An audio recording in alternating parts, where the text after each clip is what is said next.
Hello and welcome to this core and pelvic floor workout. We're actually going to start with a TheraBand or any sort of band if you have it. I'm anchoring mine to my crib, but you can anchor yours to anywhere that is sturdy and safe. So we're going to be lying on our backs with this, and this is a safe exercise to do while lying on your back, even if you are pregnant, because you're not going to be here for too long. So you want to make sure you have tension on the band to start. The closer your hands are to the crib to begin, the easier it's going to be. So scoot away if you need to. But we're going to pull the band down, engaging the core as we lift one knee at a time. So driving the knee up as you bring those hands down. So we're going to go next into an open book. So you're going to bring the band in between the legs as you open your legs to the side. So supporting them with your inner thigh and outer thigh muscles as you open and close, and bring that band in the middle. As you pull, you're really going to feel a nice tight core contraction as you do that. And the last one here is going to be a banded glute bridge. So as you pull the band down, now we're going to lift our glutes up, keeping contact into the heels. This also gives a little bit pressure off of laying on our low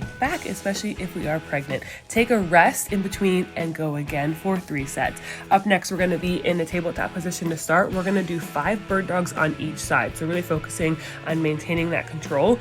After you do 5 on one side, you will then switch to the other side. So we are going to then spice it up after we are working one side at a time and go into 10 alternating bird dogs next. So that's really going to challenge your glute stability and your core and oblique stability as you now start alternating side to side. Don't forget to take your time and breathe with this exercise. Right after that, going into 5 tabletop elevations. Remember, this takes some time, slow and controlled, and we're going to hold at the top for just a few extra seconds this time, really pulling in those inner abdominal muscles. And lastly, I want you to release into a child's pose. This is just a reminder to let yourself take some breaks sometimes in your workout. So after 3 sets of that, we're going into our next set. So we're going into clamshells. I want you to make sure you are laying on your side, stack your hips on top of each other, stack your knees on top of each other, and stack your feet on top of each other. You're going to keep your feet in contact the entire time as you open and close your legs. You might need to adjust where your feet are, but generally speaking, you want to have a 90-degree bend in your knees before you start opening and closing. This is really good for the outer glute muscle, and even it's going to help target all of the outer leg muscles a little bit. So you can put your hand wherever you feel best supported and just lay there. Be a little bit comfortable, work on those glutes.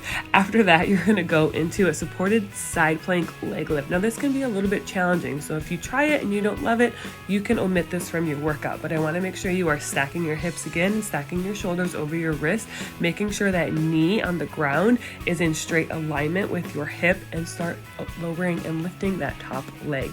So those two together are going to be 3 sets. And after that, you're going to go into an incline glute bridge. So it takes a little bit of pressure off that low back, and it's also really going to help engage the pelvic floor muscles. So making sure you dig your heels into the surface, whatever the surface is, and make sure your knees are bent at 90 degrees to start, because if you're too far away, this is not going to feel good. If you're too close to the surface, it's not going to feel good either.